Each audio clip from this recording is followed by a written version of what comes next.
जंगल में मैना बैठी हुई होती है और फिर वहां पर नीलम आ जाती है। नीलम मैना से कहती है कि मैना मेरे साथ चलो कि मुझे जंगल में थोड़ा सा काम है और स्वीटी भी मेरा वहां पर इंतजार कर रही है, हम दोनों चलते हैं। वो मैना कहती है नहीं नीलम, मैं तुम्हारे साथ नहीं जा सकती, मेरी माँ ने मना किया है कि यहाँ से तुमने हिलना नहीं, अगर मैं हिली तो अंडे कोई उठाकर ले जाएगा, तुम अकेली ही चली जाओ।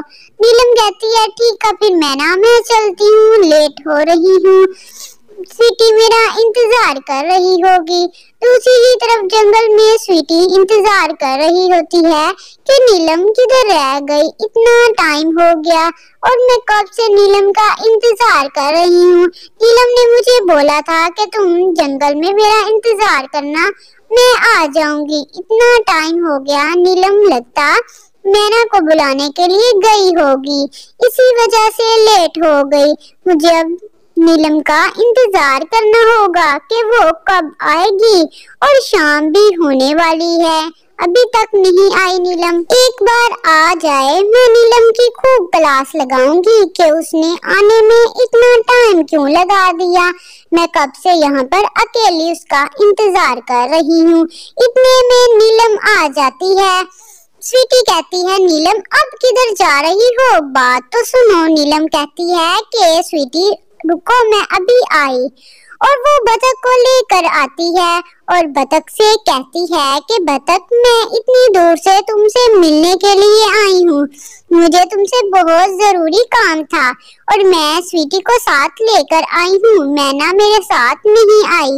मुझे तुमसे ये काम था कि मैं और स्वीटी यहाँ पर जंगल में रोजाना क्या दरिया में नहा सकते हैं, इस दरिया में।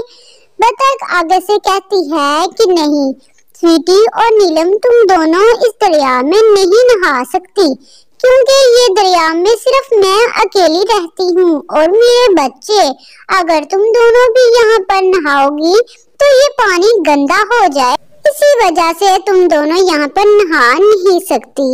मैंने बस इतना ही तुम दोनों से कहना था, अब तुम दोनों यहाँ से चले जाओ। नीलम बहुत उदास हो जाती है जब बतख उसे मना कर देती है। फिर स्वीटी कहती है मैं चलती हूँ, तुम आ जाना। दूसरी ही तरफ घर में स्वीटी के बच्चे बहुत ज्यादा परेशान हो रहे होते हैं, रात हो जाती है बहुत ज्यादा, वो अपनी माँ को बहुत याद कर रहे होते हैं कि हमारी माँ किधर रह गई, इतना ज्यादा टाइम हो गया, थोड़ी देर के लिए मेरी माँ हमें बता कर गई है और आधी रात हो गई, अभी तक नहीं आई और न ही हमने कुछ खाया है, बहुत ज्यादा भूख लग रही है। टैमी अब हम दोनों अकेले घर में कैसे रहेंगे, अभी तक माँ घर वापस नहीं आई। टैमी कहती है कोई बात नहीं, माँ आ जाएगी, आओ हम दोनों टैमी खाना खा लेते हैं, बहुत ज्यादा रात हो गई है। वो कहती है नहीं माँ, जब घर आएगी हम मिलकर खाएंगे, नीलम भी साथ ही होगी, हम सब मिलकर खाना खाएंगे, मैं अकेली खाना नहीं खा सकती जब तक नीलम और माँ घर नहीं आएंगे। तो दोनों बच्चे अपनी माँ का इंतजार कर रहे होते हैं कि काफी रात हो गई, अभी तक माँ नहीं आई।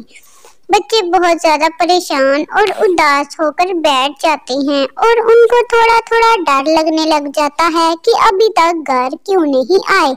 दूसरी ही तरफ उनकी माँ जंगल में बैठकर नीलम का इंतजार कर रही होती है कि नीलम किधर रह गई, तुमने आने में इतनी देर कर दी, देखो कितनी रात होने वाली है और दोनों बच्चे घर में अकेले हैं, वो मेरा इंतजार कर रहे होंगे और मैं तो अब घर जाने लगी हूँ, तुमने जब आना हुआ आ जाना, अब मैंने तुम्हारा और इंतजार नहीं करना, तुमने आगे भी मुझे बहुत ज्यादा इंतजार करवाया है।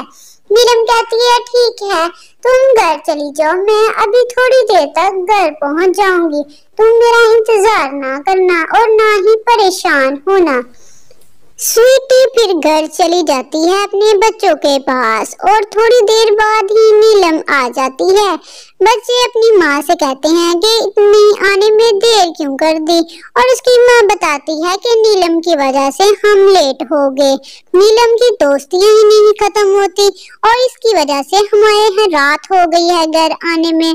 दोनों बच्चे कहते हैं अभी तक हमने खाना नहीं खाया, हमें बहुत सख्त भूख लगी हुई है, हम लोग आपका ही इंतजार कर रहे थे। नीलम कहती है मुझे तो भूख नहीं है, मैं तो अब आराम करूंगी, तुम तीनों खा लो, मैं सुबह ही अब खाऊंगी। वो कहती है स्वीटी चलो ठीक है जैसे तुम्हारी मर्जी। नीलम आराम करने के लिए चली जाती है। स्वीटी और उसके बच्चे कहते हैं अब हमें भी कुछ खा लेना चाहिए, बहुत सख्त भूख लग रही है और आगे आधी रात हो गई, कुछ भी नहीं खाया। उसकी माँ कहती है बेटा परेशान क्यों होते हो, मैं अभी आपके लिए कुछ ताज़ा बनाती हूँ और मिलकर खाते हैं। नीलम तो आराम करने के लिए चले गई है, तुम दोनों भी खाना खा लो और उसके बाद आराम कर लेना। दोनों बच्चे कहते हैं ठीक है माँ, आप खाना बनाएं और हम आपके पास बैठते हैं और फिर हम आराम करेंगे मिलकर।